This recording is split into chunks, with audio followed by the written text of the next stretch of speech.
लालच या भय में लिया गया कोई भी निर्णय अंततः जिंदगी को चौपट करके ही मानेगा।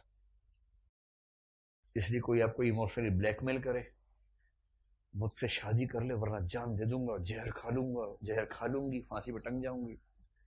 हाँ मत करना, बोला टंग जा तू भाई, तू टंग ही जा, मामला खत्म हो। लिख के मत देना वरना वो सबूत बन जाएगा। अकेले में मौखिक धीरे से, ताकि रिकॉर्ड भी ना कर सके, टंग जा ऐसे। ठीक है। दबाव में मत आइए किसी के। अगर आपने दबाव में फैसला किया तो जिंदगी दोजख हो जाएगी, नरक हो जाएगी। और लालच में किया कि ब्लैंक चेक मिल रहा है, मुख्यमंत्री जी की बेटी है, मुख्यमंत्री की बेटी तबाह कर देगी, मजाक मत समझिए। प्रियंका मंजरी होती है वो, उसमें हालत समझते क्या है। मुख्यमंत्री की बेटी, आप कलेक्टर हैं उसी राज्य में, बेटी से आपने कहा कि भाई चाय बना दो। चाय मैं बनाऊंगी, रुको पापा कह रहा है कि चाय बना दो। पापा कह रहे दे फोन का वक्त को, मैं बना दो, चाय बना दो। चाय बनवाएगा मेरी बेटी से, चाय बनवाएगा। कह रहे सर, ससुर भी नहीं कह रहा, सर कह रहा है, बेचारा सू हट गया बीच में से, सर हो गया है। क्योंकि सीएम है ना भाई। सीएम है ना, क्या करे। नहीं sir, sorry sir, sorry sir, शाम को ट्रांसफर हो गई, जेल प्रमुख बना के भेज दिया है, जाओ जेल संभालो। तो बड़ी दिक्कत रहती है ऐसे मामले में। तो जब भी लालच के चक्कर में जो आत्महत्याएं हुई ना आईएएस लोगों की, जो रेल के नीचे एक आईएएस आया था, उसकी वजह वही थी। आईएएस बने, गरीब घर से थे, किशोर था मतलब, मेहनत की आईएएस बन गया। शादी के समय ब्लैंक चेक कहीं से आया होगा, शादी कर ली एक उस शहर के सबसे अमीर व्यक्तियों में से एक की बेटी से। गलती उस बेटी की भी नहीं है, गलती इसकी भी नहीं है। वो बेटी इतना पैसा दे के खरीद के आई है उसको कि वो इस तरह से बर्ताव करती है कि खरीदा हुआ आदमी है। और खरीदे हुए आदमी के माँ बाप पर मेरे इतना क्यों जिम्मेदारियां बनेंगी भाई। डील हुई है, इमोशन छोड़ना है। तो सर माँ बाप परेशान है, तो बहू मानती नहीं हमारी बात।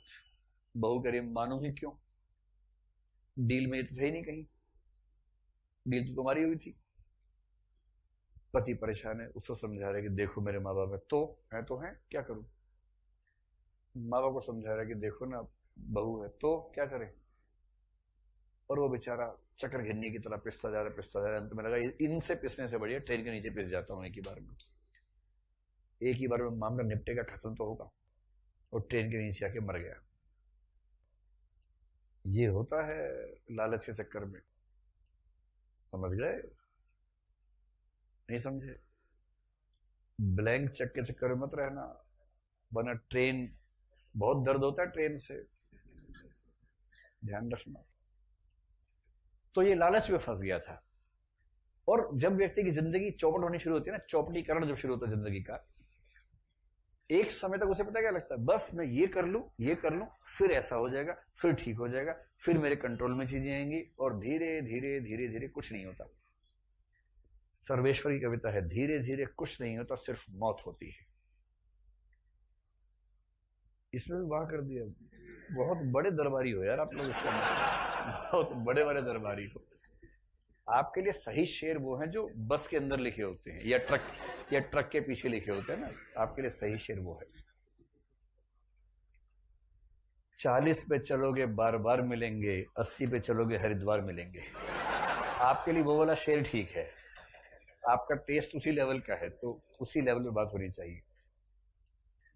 ठीक है।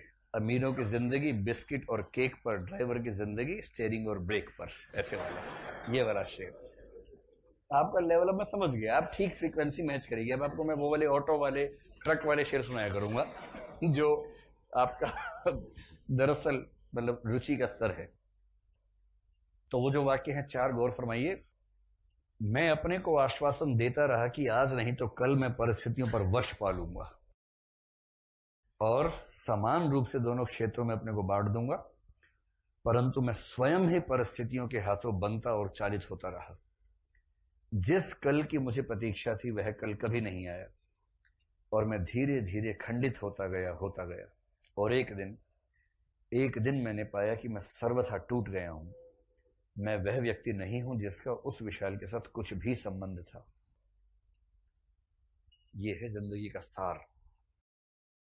और फिर ये कह रहा है कि तुम्हें लगता होगा कि कश्मीर जाते हुए मैं यहां पर क्यों नहीं आया। कश्मीर जाते हुए मैं यहां से होकर नहीं जाना चाहता था। मुझे लगता था कि यह प्रदेश, यहाँ की पर्वत श्रृंखला और उपत्यकाएं मेरे सामने एक प्रश्न का रूप ले लेंगी। फिर भी लोभ का संवरण नहीं हुआ।